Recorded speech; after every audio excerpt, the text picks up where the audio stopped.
मेरे प्रिय भाई और बहनों, सभी लोगों को जय यीशु। कल रविवार और आज के रविवार के दिन में मैंने जो युवाओं के लिए आज का रविवार समर्पित है पूरे डायसिस की ओर से, पूरे हमारे भारतवर्ष में, इसलिए मैंने युवाओं के लिए मैंने सुसमाचार की घोषणा के लिए मैंने पाठ चुना, ताकि इस पाठ के द्वारा हमारे डायसिस, हमारे पारिश के सभी युवक युवतियों को प्रेरणा मिले और प्रभु का आशीर्वाद उन्हें मिले। आइए मैंने आपके लिए संत मत्ती के सुसमाचार से अध्याय 9 और वचन संख्या 35 से लेकर 38 तक के वचन को मैंने लिया है आपके लिए। आइए हम वचन सुनते हैं। प्रभु इसके द्वारा आपको आशीर्वाद देना चाहता है। आइए हम वचन सुने। संत मत्ती का सुसमाचार अध्याय 9 35 से लेकर 38 तक। ईसा सभागृह में शिक्षा देते, राज्य के सुसमाचार का प्रचार करते, हर तरह की बीमारी और दुर्बलता दूर करते हुए सब नगरों और गांव में घूमते थे। लोगों को देखकर ईसा को उन पर तरस आया, क्योंकि वे बिना चरवाहे की भेड़ों की तरह थके मांदे पड़े हुए थे। उन्होंने अपने शिष्यों से कहा, फसल तो बहुत है, परंतु मजदूर थोड़े हैं।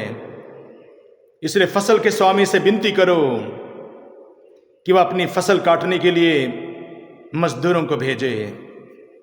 Hallelujah, hallelujah. आइए हम छोटा सा गीत गाते हैं जो हमारी युवाओं के लिए समर्पित है। स्मृति की अध खिली कली है, परिमल नहीं, पराग नहीं, भौरों के चुंबन इस पर है, किंतु इस पर दाग नहीं। स्मृति की अध खिली कली है, परिमल नहीं, पराग नहीं, भौरों के चुंबन इस पर है, किंतु इस पर दाग नहीं। स्मृति की अध खिली कली है।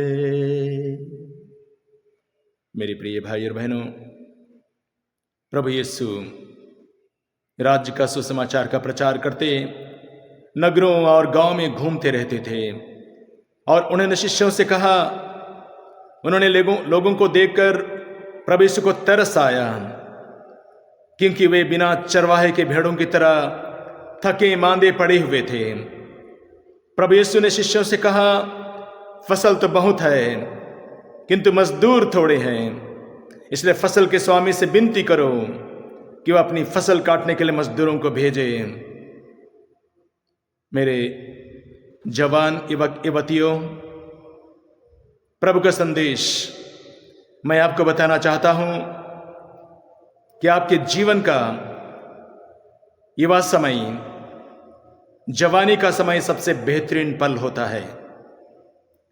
और जब आप अपने जीवन के सबसे बेहतरीन पल को प्रभु को समर्पित करते हैं, तो ईश्वर आपके बेहतरीन पल के समर्पित जीवन को प्रभु पसंद करता है। इसीलिए रोमियों के पत्र में अध्याय 12 और वचन संख्या 1 और 2 में लिखा है, प्रभु का वचन कहता है, आप मन तथा हृदय से उसकी उपासना करें और एक जीवंत, पवित्र और सुग्रह बलि के रूप में अपने को ईश्वर के प्रति अर्पित करें। आप इस संसार के अनुकूल नहीं बने, बल्कि अपना स्वभाव बदल दें। इस प्रकार आप जान जाएंगे कि ईश्वर क्या चाहता है और उनकी दृष्टि में क्या पवित्र, सुग्रह और सर्वोत्तम है। मेरे प्रिय भाई और बहनों, मेरे जवान युवक युवतियों, प्रभु आपको पसंद करता है, प्रभु आपको चाहता है, प्रभु आपको बुलाता है। अपने जीवन को प्रभु के लिए समर्पित कीजिए। अपना जीवन प्रभु के लिए और सुसमाचार के लिए अर्पित कीजिए और साथ में आपके परिवार से जुड़े रहिए। आपके माँ बाप आपके लिए एक मार्ग दिशा के रूप में आपके हर जीवन के हर पल में वे खड़े रहते हैं। उस माँ बाप का आशीर्वाद भी आपके जीवन में चाहिए। मेरे प्रिय भाई और बहनों, मैं आपको धर्म ग्रंथ से हमारे 4 पूर्वज नबियों के बारे में मैं आपको बताना चाहता हूं, जिन्होंने अपने जवानी के पल पर किस प्रकार उन्होंने प्रभु को अपना जीवन समर्पित किया और किस प्रकार प्रभु ने उसे इतना ऊंचा उठाया कि उनके जीवन में सफलता आने वाली किसी भी प्रकार की बाधा उनको जीवन में बाधा या अड़चन नहीं बन पाया। आइए हम सबसे पहले देखते हैं याकूब का 11वां बेटवा सन जोसेफ के बारे में। जब याकूब के अन्य भाई जो रेगिस्तान में पहाड़ों पर जंगलों पर भेड़ बकरियों को चरा रहे थे, कई महीनों से जब वे लोग घर वापस नहीं लौटे, करीब 3 महीने से अधिक हो गया था, तब याकूब ने अपने बेटे जोसेफ से कहा, जाओ और पता लगाओ कि तुम्हारे भाई कहाँ हैं और उनके लिए भोजन और जरूरी सामान लेकर के जाओ।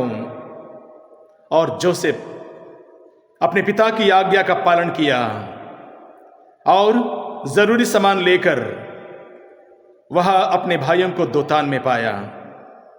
उनके भाई रेगिस्तान में, जंगलों में, पहाड़ों में भेड़ बकरियों को चरा रहे थे, लेकिन उसके जिंदगी में कुछ उल्टा घटना घटा और उनके भाइयों ने जोसेफ को मारा पीटा और उसे अंधा कुआं में डाल दिया। उनके साथ उनके भाइयों ने दुर्व्यवहार किया। इतना ही नहीं, जब मिस्र से आने वाले व्यापारी लोग जब उस रास्ते से गुजर रहे थे, तो उनके भाइयों ने जोसेफ को उनके हाथों में बेच दिया। उस वक्त जोसेफ शायद रो रहा था, ये कह रहा था, भैया मुझे मत बेचो, मुझे अपने से अलग मत करो। लेकिन जोसेफ उन माफिया लोगों के हाथ में बेच दिया गया। Hallelujah, hallelujah. मेरे प्रिय भाई और बहनों, जोसेफ इस प्रकार 17 साल की उम्र में व्यापारियों के हाथ में, गलत लोगों के हाथ में बिक गया और माफिया लोगों के हाथ में बिकता रहा।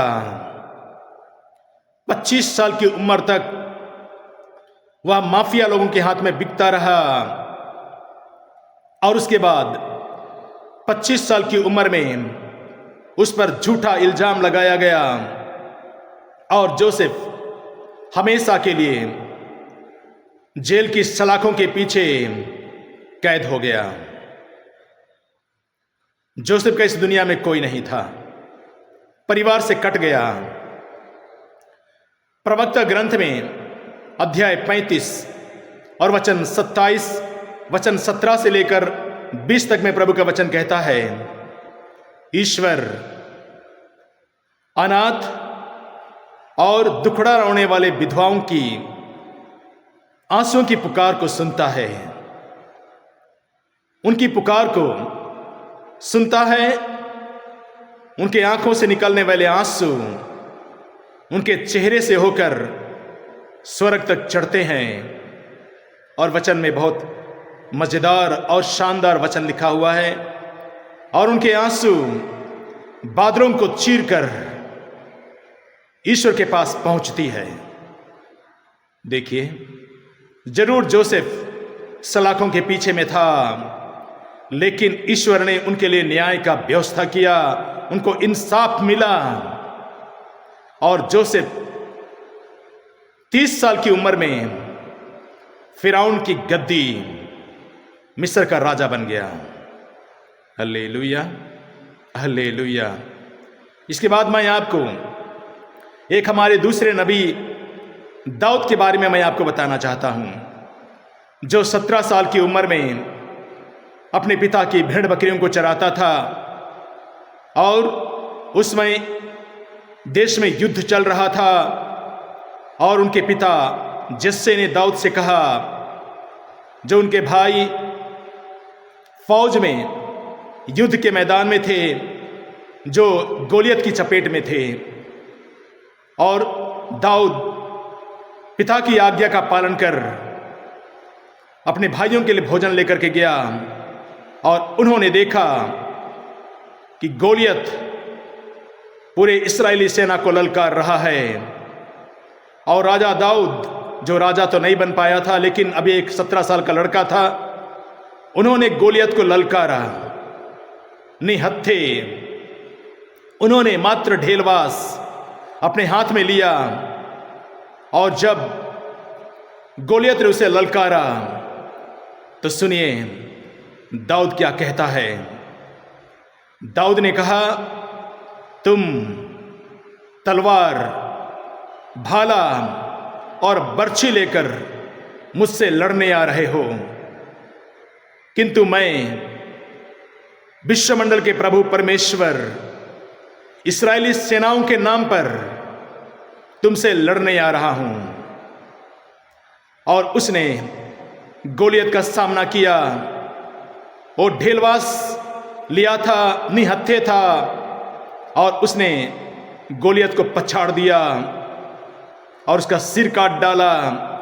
और उस दिन उसने इस्राएलियों को विजय दिलाई अपने परमेश्वर के नाम पर। Hallelujah, hallelujah. मेरे प्रिय भाई और बहनों, देखिए माता पिता की आज्ञा में कितना बड़ा आशीर्वाद होता है। जब हम अपने जीवन को प्रभु के लिए समर्पित करते हैं तो उसमें हमारे जीवन में कितना आशीर्वाद होता है। हम बाइबल में देखेंगे, स्तोत्र ग्रंथ अध्याय 37 और वचन 6 में लिखा है, 5 और 6 में लिखा है, जहां प्रभु का वचन कहता है, अपना जीवन प्रभु को अर्पित करो, अपना जीवन प्रभु को अर्पित करो, उस पर भरोसा रखो और वह तुम्हारी रक्षा करेगा। Hallelujah, hallelujah. मेरे प्रिय भाई और बहनों, मैं एक तीसरी हमारे उन चुने हुए व्यक्तियों के बारे में मैं आपको बताना चाहूंगा, और वह है मां मरियम। ईश्वर ने कन्या मरियम को चुना जब वो एकदम भरपूर जवान थी।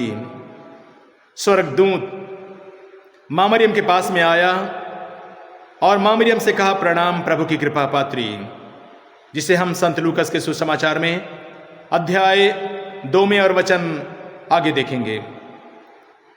प्रणाम प्रभु की कृपा पात्री, प्रभु आपके साथ है। और इन शब्दों के साथ स्वर्गदूत ने मरियम से कहा, आप गर्भवती होंगी, पुत्र प्रसव करेंगी और उसका नाम ईसा रखेंगे, क्योंकि वह अपने लोगों को उनके पापों से मुक्त करेगा। और उसके बाद स्वर्गदूत की बातों को सुनने के बाद मरियम ने अपना जीवन समर्पित किया और उन्होंने कहा, जो संत लूकस के सुसमाचार में अध्याय 2 और वचन 38 में लिखा है, प्रभु का वचन कहता है, मां मरियम ने कहा, देख मैं प्रभु की दासी हूं, तेरा कथन मुझ में पूरा हो जाए। मां मरियम जो कुंवारी थी, जो प्रभु के लिए समर्पित थी अपने माता पिता के द्वारा, और उसने और एक बार अपने जीवन को, संपूर्ण जीवन को प्रभु की योजना में अपने आप को समर्पित कर दिया। देख मैं प्रभु की दासी हूं, तेरा कथन मुझ में पूरा हो जाए।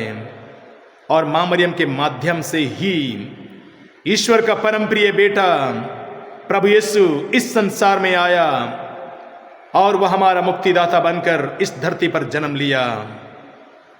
माँ मरियम ईश्वर की माँ कहलाती है। माँ मरियम सारे संसार की माँ कहलाती है। माँ मरियम स्वर्ग की रानी है। देखिए किस प्रकार ईश्वर ने माँ मरियम को भी स्वर्ग की रानी बना दिया। जब हम अपने जीवन को प्रभु को समर्पित करते हैं तो ईश्वर हमें ऊंचाई पर खड़ा करता है। इसके बाद हम देखेंगे प्रभु यीशु का संपूर्ण जीवन प्रभु के लिए समर्पित था। बचपन के विषय में, प्रभु के विषय में तो अधिक हम बाइबल में नहीं देखते हैं, लेकिन 12 साल की उम्र में उनके माता पिता ने प्रभु यीशु को यरूशलेम मंदिर में ले गए और यरूशलेम मंदिर में प्रभु यीशु खो जाते हैं। और जब 3 दिन के बाद उनके माता पिता प्रभु यीशु को ढूंढते हैं तो प्रभु यीशु ने क्या जवाब दिया, सुनिए। प्रभु यीशु ने कहा, मुझे ढूंढने की आवश्यकता क्या है? क्या आप यह नहीं जानते थे कि मैं अपने पिता के घर में होऊंगा?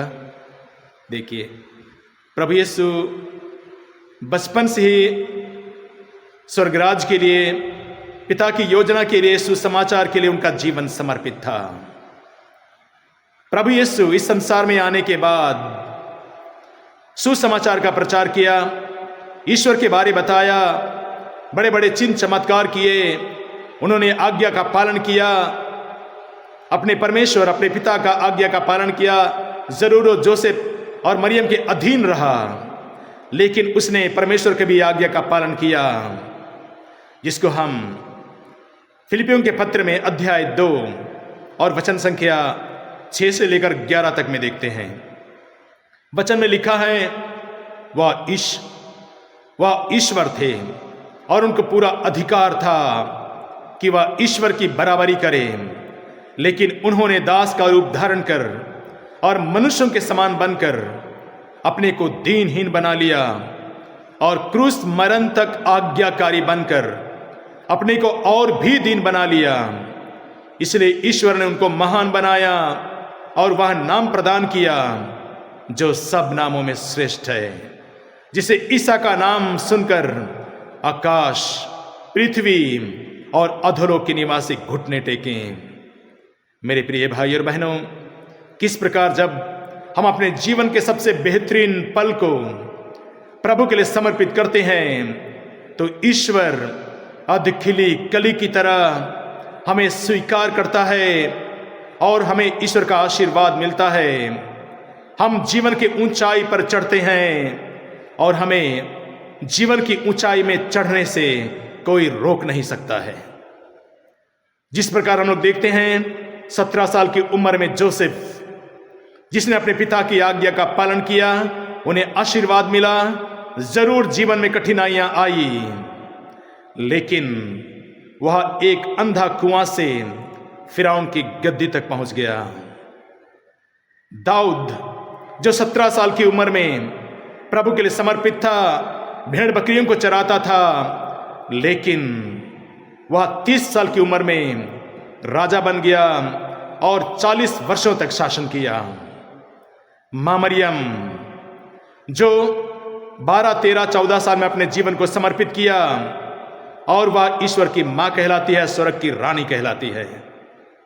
प्रभु यीशु जो अपने माता पिता के अधीन रहा और ईश्वर की आज्ञा का पालन किया, और ईश्वर ने प्रभु यीशु के द्वारा आदन वाटिका में उस शैतान का सिर कुचल दिया जिसने छल से मनुष्य को पाप में गिराया था, और प्रभु यीशु आज्ञा पालन के द्वारा आकाश, पृथ्वी और अधोलोक के निवासी को घुटने पर बल पर ला दिया। जीवन में हमारा जीवन का सबसे बेहतरीन पल हमारा प्रारंभिक जीवन होता है, और ईश्वर को हमारा जीवन, प्रारंभिक जीवन, हम जब जीवन के दहलीज पर होते हैं, वो जीवन प्रभु को पसंद है। मेरे युवक युवतियों, जवान युवक युवतियों, प्रभु आपको आशीष दे। अपने माता पिता की आज्ञा का पालन करें, उसमें प्रभु का आशीर्वाद है। ईश्वर के लिए समर्पित रहें। आप जीवन की ऊंचाई में चढ़ने से आपको कोई नहीं रोक सकता है, क्योंकि प्रभु का आशीर्वाद और अपने माता पिता का आशीर्वाद आपके साथ हमेशा बना रहेगा। Hallelujah, hallelujah, hallelujah.